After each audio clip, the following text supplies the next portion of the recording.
All right. Sheesh. Man. What's going on, you guys? It's your boy 3 Stiggity Stacks in this thing, baby, representing TKOG. Bro, this deck's so fun. So I built a deck like the morning before I went to locals. No, then it led into morning. So long story short, I was just looking through my cores and I was like, oh, I have a Witchcrafter core. I've never played it. And then I was like, I have a Dogmatica core. I have a Magistus core. I have all these spellcasters. I'm gonna make a spellcaster deck, bro. I'm not gonna make a specific archetype. I'm just gonna put in spellcasters and make a 60-card spellcaster deck because I want to play Secret Village and Jalgan and all kind of good stuff. It was just a fun idea. Deck absolutely overperformed. It was not even. I don't even understand how. Because, dude, when I took this to that tournament, I got second place because I did lose in the finals. But when I took it to the tournament, I was still learning my cards. I was still like reading effects that I overlooked and then double checking, and I had to understand rulings better. So the fact that I like mollywopped Labyrinth, Trap Tricks, Cash Tira, what else? It was Labyrinth, Trap Tricks, Cash Tira, Sword Soul, Cash Tira. Okay. Cash Tira is the one I lost. So I lost to one of the two Cash Tiras. I 2-0'd the other one. Basically, I only went to game 3 against Labyrinth. And then the finals, when I lost and got second place, I got 2-0'd. I drew literally 3 invoke cards twice. It was ridiculous. But, dude, this deck is just so amazing. I literally just built it because I wanted to have fun. I didn't build it like, oh, I want to just take this and win a YCS or anything like that. I just wanted to have fun. And when I went to the locals, I had choices. You know, obviously could have played like one of my good decks that are actually meta relevant. But I wanted to play this, and I needed to practice with it too. So while I'm clapping cheeks, bro, I'm still learning about my deck. So in the middle of duels, I'm like, oh, snap, I can do that too? Hold up, wait. I got a response. Bro, cards are just crazy. They're absolutely nutty. Like, the Witchcrafter monsters are really, really insane.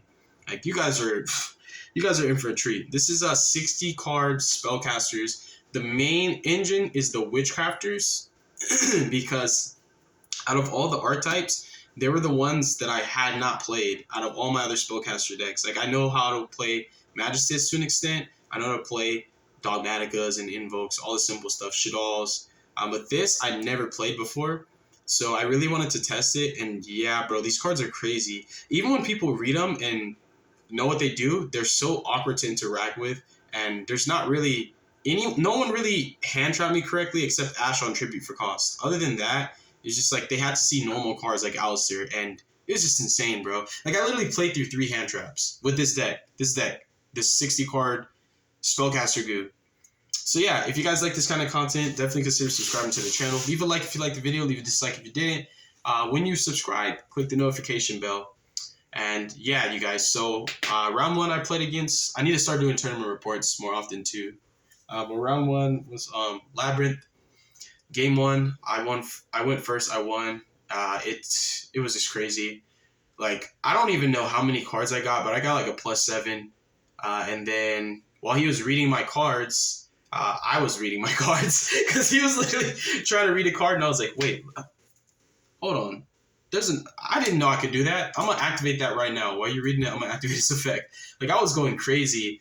And, dude, like, nobody took these cards seriously. Literally, this deck just looked like a meme. The Witchcrafters are actually really, really, really powerful. Like, they're super powerful, bro. They're so strong. It's crazy.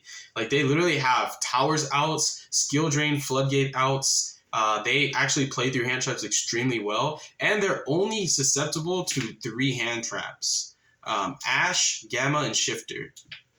Like, other hand traps like Imperm, Veiler, Ghost Mourner, Ghost Ogre, Droll, DD Crow, Bell, Meister, all the other hand traps don't work. And you don't have to play into Nip if you don't want to. So there's literally 3 actual hand traps that work against this deck. Shifter, Ash, and Gamma. That's it, bro.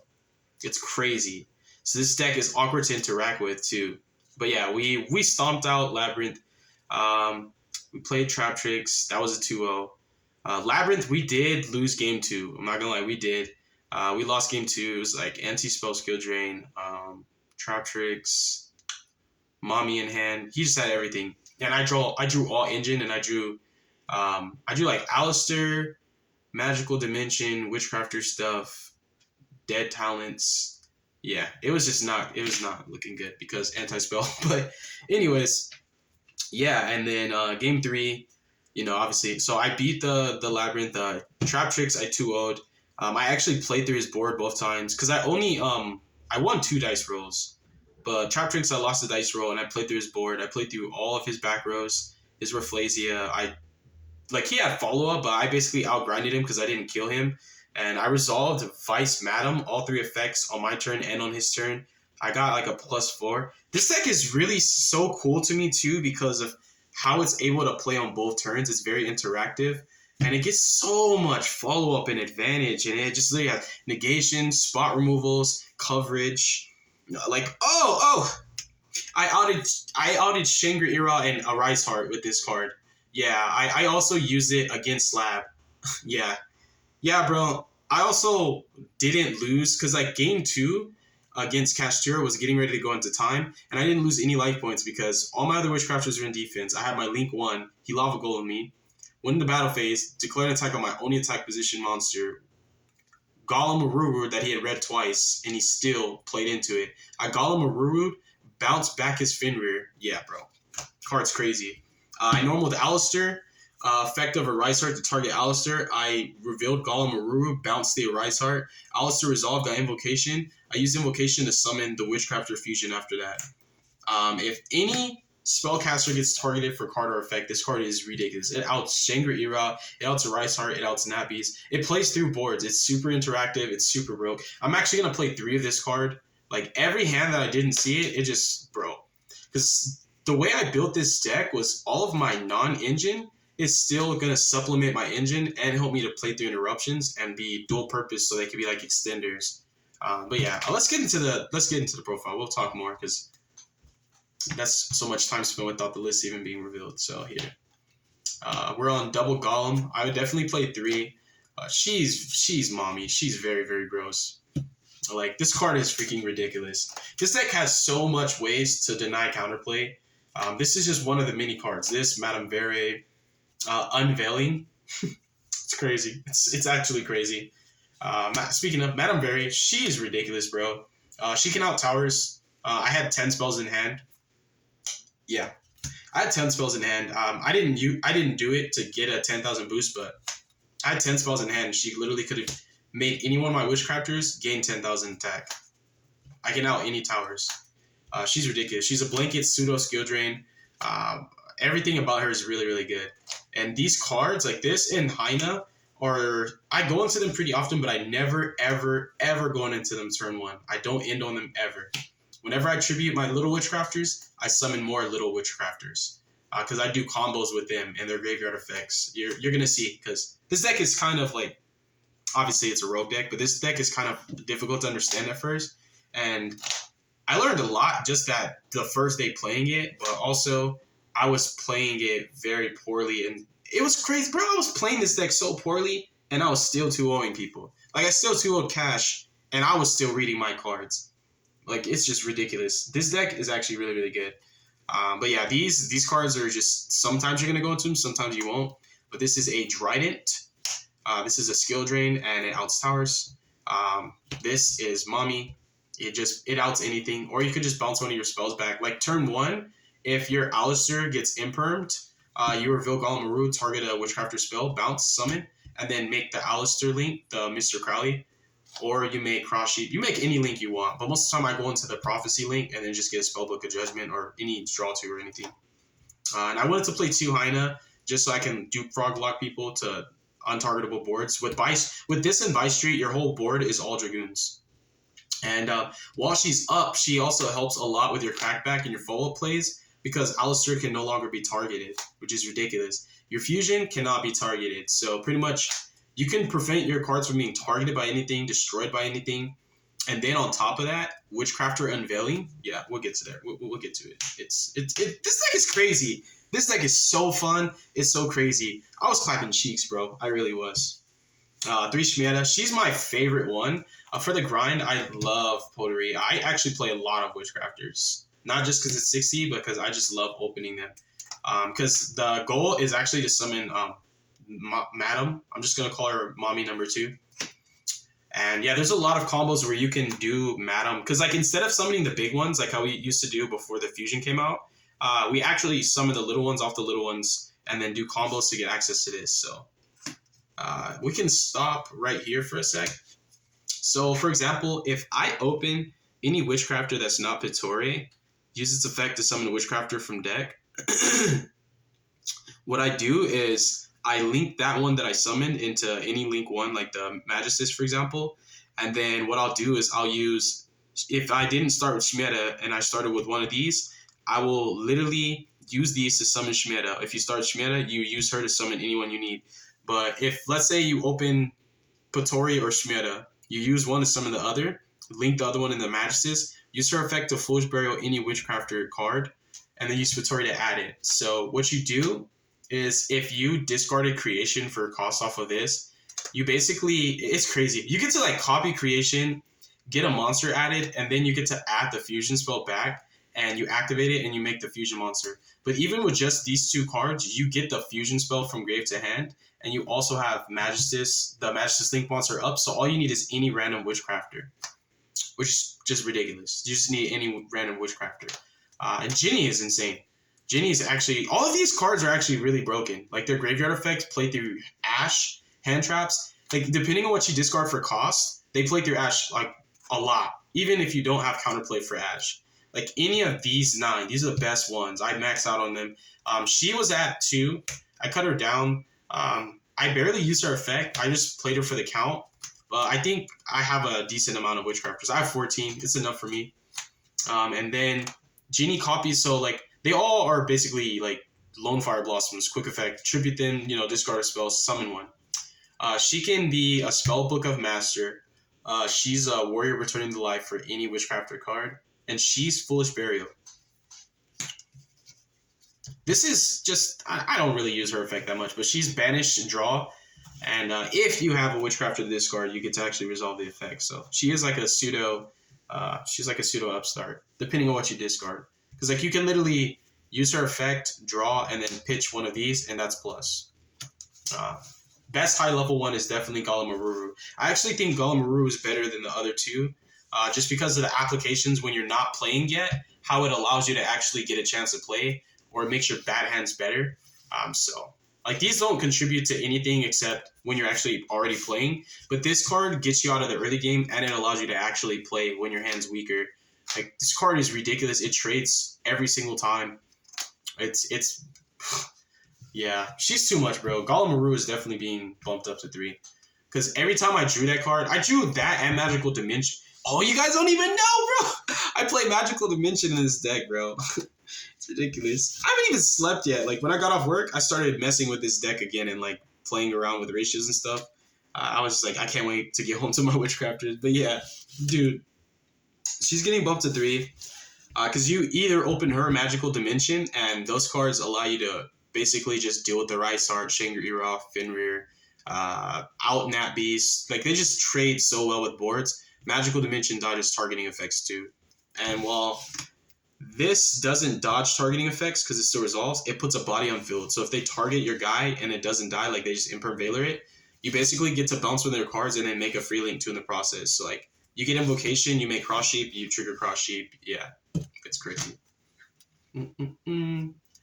So next up, we are playing 3 copies of Creation. These are the best Witchcrafter spells if you ask me. Personally, I think Unveiling should just be at 10. This card is broken. Yeah, bro. Especially playing into boards that actually have just a bunch of interruptions that are not hard negates. So like if I go against Kashtira, this card is insane. If I go against Branded, if they don't have Dragoon, this card is just ridiculous. And if they do, it just has to be negated. If I'm up against a bunch of monster negates, this card is insane. Oh heck no. Oh heck no. Bro, these sleeves are like super new. I can't believe this. Something else too is even though you can only activate 1 per turn of all of the Witchcrafter spells, if you activate this and then negate it, you can Genie copy its effect. So you do get a second chance, and this card is just disgusting. It's an extender, and then all of your spellcasters cannot be responded to. It's multi-roll for monsters. And I'm going to put Sky Striker multi-roll in this deck, dude. I am. I'm actually going to put multi-roll and a call by. So 2 more defensive cards that also are going second cards. Because if they can't respond to this, I'm just crazy, bro. I'm just going to do it and see if it works. They can respond to this. They can respond to my whole deck. I play only spellcasters. Ally the Star is always resolving. It means they die. It means they just die. Yeah. Like, this card resolves and you're playing. Like, there was not a single duel I lost when I resolved Unveiling and actually was able to play. Like, I had a good enough hand to do more than one thing. Yeah. Draping, we main it because we still need to be able to deal with Floodgates, Castor Birth, the Runic Field spell. It doesn't destroy, it just bounces. And you can out skill drain with this. Any Floodgate, really, but you can out skill drain because of Ginny's Graveyard Effect to copy it. Or you can put Tori to add it from grave to hand. So, yeah, this deck, ironically, in a weird way, it beats a lot of really strong cards. And it looks fair at first, but it gets really unfair when it actually is allowed to play. Like, if I'm not allowed to play the game with this deck, I think it's kind of crazy. And then here's the rest. Bite Street's super, super strong, especially with Heine. All your spellcasters can be targeted except for her. And then every single one of your Witchcrafters, each individually, cannot be destroyed by battle or card effect once each. You pair that with Heine, it's really hard to out. You're pretty much everything's Dragoon except Heine. It's just, you can pay cost from field. All of them during in-phase add back. Excuse me. You guys can clearly see. Yeah, bro, I'm running on fumes. But I definitely wanted to mess with my cards before I go to sleep. Holiday. Holiday's a Monster Reborn. This card's super duper important. Whether you're getting access to Selene or not, like, this card is very important. Like, you have no idea, bro. I got Solemn Strike in Labyrinth. Yeah, Labyrinth played Strike, bro. My Madame Berry activated her first effective pop. He changed Strike, and then I ended up activating Witchcrafter Holiday, and then I brought back her, and then I copied its effect again because when she got summoned, she got Dogmatic of Punishment. So when she got punishmented, I used the effect of Ginny to copy it and brought her back a second time. So I basically summoned her 3 times. Yeah, it was ridiculous. This is their fusion spell. It can summon any fusion as long as you use one of them as a material. I was playing Guardian Chimera, but it just didn't come up enough. Because every time I was activating it, I was actually going into the mommy. And Guardian Chimera cannot be summoned through Ginny copying it. So yeah, it was just not frequent enough. And then Patronus, this card is like Dragon Maid downtime to me. You basically just go infinite with this deck. Because all of your resources that allow you to grind are the Witchcrafter monsters that banish yourselves. And then the spells obviously just keep coming back. So you just get infinite resources. And they're all really broken. Like, they're super strong cards. This card in itself lets you put back all of your spellcasters. So your extra deck cards, your main deck cards, and you just keep adding spells. It's ridiculous. It just gets out of control. Its graveyard effect's super nice too. Like, everything about this card is crazy. I would definitely play one of it in any list, even though it's a trap. It's just too good. And I also needed the utility from the Witchcrafter engine so that my mecha book can actually negate traps. And because you can search this so often and consistently, it means you can make an inboard that actually beats evenly. Because I'm not playing like any other Omni negates except for the invoke stuff. So that is the Witchcrafter portion. The best cards in my deck. I'm definitely bumping Gollum Oruru to 3. Every hand I drew that card, it did something detrimental. I mean, bro, that card, every time I resolved it, it was too much. Like, it was more impactful than me resolving an actual Witchcrafter to summon a lot of the times. It was just everything I needed it to be and more. The fact that your engine cards actually literally out all those boss bonuses I mentioned, like a Rise Heart, Shangri-Ira, because people always lock my spell trap zones. Like, both the catch players I played against, they went for spell trap zones, which obviously smart. But yeah, it's dude, it's crazy. Gollum outs so many things. It's ridiculous. And when you resolve Unveiling, Gollum cannot be negated, so they can't respond to Gollum. It's broken. More engine. 4 meltdowns. I had an idea for a branded variant. I was just going to play fusion, deployments, branded fusions, and then I was going to play 3 copies of Lost, 2 Cartesia. Yeah. Because with that, I would just basically be playing a buttload of meltdowns. It's a crazy idea. I might still try it. But I really wanted to just play Cartesia. When I first built it, I just wanted to kind of just try each engine separately because I obviously didn't have enough space for everything. So I wanted to like put an engine in, try it, swap it out, see how the other one works. And so far, Invoke's probably going to stay. Alistair's ridiculous. He's called by on legs. Every time he hits the field, he gets interacted with, and I appreciate that. He always baits everything, bro. Like, him plus Golem always is going to trade with the cash board every time. You're just going to clear Shangri-Ira or Rice Heart, whichever one's more threatening. He's a menace. He really is. And Invocation summons the Witchcrafters too. I actually do that sometimes, especially when he gets like banished. Like when he got banished off of the Rice Heart when I used Golem, I still just ended up going Invocation to summon my mommy. I've used from hand though. Spellbook Engine, 3 secrets, 1 wisdom, 1 knowledge. Wisdom's getting bumped up to 3. Yeah, wisdom to 3, Golem to 3, and also the magical dimensions are ridiculous because they're pseudo engine, but they're going second cards. This card's crazy. I really wish it was glued to my hand every single game. You have no idea. Like, dude, the eclipses, the imperms, the talents to take, the freaking labyrinth matchup, the trap tricks matchup, the Kashtira having imperms, like, dude, this card it's naughty. I love this card so much. And it protects Jowgen. I just don't have Jowgen. So what I was doing is I was resolving Judgment to like play through Ashmore, because I could minimum summon Witchcrafter Ginny from my deck, and it puts a body back on field and gets spells to hand for her effect. You cannot play this deck without the spell. In my opinion, you cannot play this deck without the Spellbook engine to a competitive margin. Like, you need these cards. They're actually extenders. They allow you to play through one of the biggest choke points the deck has. When you're non-optimal hands, these are so much more powerful. And then also, their cards are just crazy. Like, Fate is really strong, you guys. And Judgment is broken. So, yeah.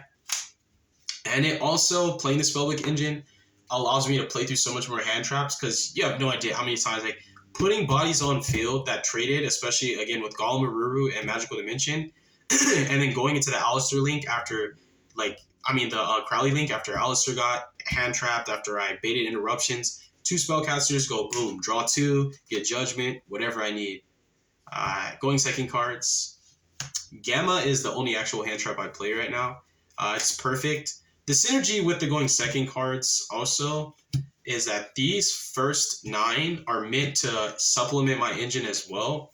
So going second cards, they're obviously insane as going second cards, but also they allow me to dodge targeting effects. They allow me to bait interruptions. This does not target at all. It just pops a monster and summon. You tribute the spellcaster, summon 1 from hand.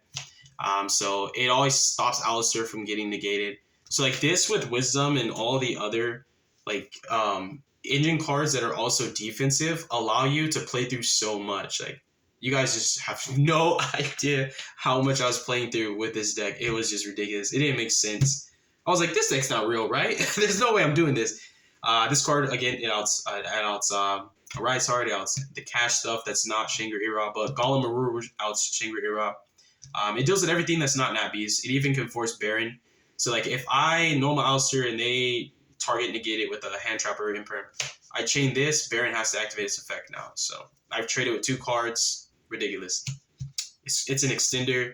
You can actually set it at the end of your turn, and it's literally an interruption. And when you normal Alistair, it's one of the ways, like this and Unveiling allow you to get the Witchcrafters on the field, or you can just fuse and just get Mommy, she gets them out. Talents, and any going second card that's a spell has utility being fodder for them. You want to play a heavy amount of spell cards. In fact, a lot of my going second cards are spells just because I wanted that synergy. So when I drew them going first, I could use them to combo too. And yeah, Talents is just crazy. Like, these cards play through hand traps as well. This is for targeting hand traps, mainly for Alistair, and like playing through Ash and stuff. These really help a lot with Ash. Like, Ash is crazy when you have a 1 Witchcrafter, 1 spell hand. So they're also just broken going second. Like, this is good against everything that's not Nat Beast. And then speaking of Nat Beast, then we play 3 Dark Ruler, 3 Lightning Storm, 3 Evenly Matched. So you play 20 going second cards, 19 minus the driver. So literally 1/3 of my deck is going second cards. That's the other thing I really liked about this deck. Like, it's so consistent, and you really don't need to draw anything specific. You just draw any hand, and as long as it has any Witchcrafter cards in it or an Alistair, it just meshes and it just works. It's kind of hard to just explain it. It's weird, but like every hand that whether it looks good or bad, it just works. The only time I bricked was on too much Alistair. I literally drew Alistair Invocation, then I drew Meltdown Alistair, and then that was also in the finals. That's why I ended up getting second place, because I bricked both games. But yeah, these cards are just ridiculous. Dark Ruler, Lightning Storm, and Evenly go crazy, bro. Like, dude, these are better than hand traps for this deck too, because your hand economy is not gonna immediately start. You're not gonna start breaking even or plusing yet until you resolve a card. So let's say I hand trap somebody twice. I'm down 2 cards, right? And my Witchcrafters have to pay a cost. I'm down 2 more cards. But what if I have Equalizers and Board Breakers? They're 1 card solve all problems, and they're also spells that I can use for the Witchcrafters. And they also add to the Judgment count for Spellbook and Judgment. Deck's not complete. I still need Eternity, more Wisdoms, maybe 1 more Fate, and then Jowgen. Extra deck, we have Vice Madam. She's baby. Yeah, she's the best card, bro. This card's ridiculous. All 3 of her effects are gross. You can use all 3 every single turn. You +6 so often with this deck, and it feels like playing Shaddolls or Tearlaments. You just have so much interaction every turn, every phase. It's just crazy. Yeah, she's the GOAT. Pop a card, add a spell or trap from grave to hand, summon from hand or deck. She's mommy. I summon her, not any of the main deck bosses. She gets them out anyways. She's literally the best card. That's another reason why the Alistair engine was better than a lot of the other spellcaster engines I could have put in, because he also is like literally a spellcaster and a fusion spell, so he's either or. Tumikaba, Elysium, Agatis, Kaliga, Raijin, Purgatrio. I play all the good Invoke fusions because the extra deck's super free, and I also play this guy. This Link Guard is broken. Anytime I have a deck that can play him and resolve him consistently, I play it. Yeah, so he's gross. Cross Sheep's disgusting, and so is the Alistair Link, and so is Celine. These are all my go-tos. You have to play Magistus. It comes up so much, not just for Alistair, but tribute a Witchcrafter, summon another one, put that one in grave, get both their effects to combo. And then Anima, because people just don't play around it. They don't. He is a spellcaster, but it's also funny. They just don't play around it. So Jenny's a menace now. And yeah, that is actually the entire deck profile. Let me know what you guys think in the comment section below. It overperformed, like I said. I actually played all meta. I guess Sword Soul doesn't count as meta, but I played all good decks, and I beat all of them, except the finals, when I literally draw like way too much Invoked in 60. He comboed game 1, locked 3 zones. He had Imperm, he had Ash, he had Nib, but he didn't activate it. Game 2, I had multiple Alistairs, Meltdown Alistair, double Witchcrafter Pottery, and then a D barrier. And the Alistair got hand trapped. It was real ugly.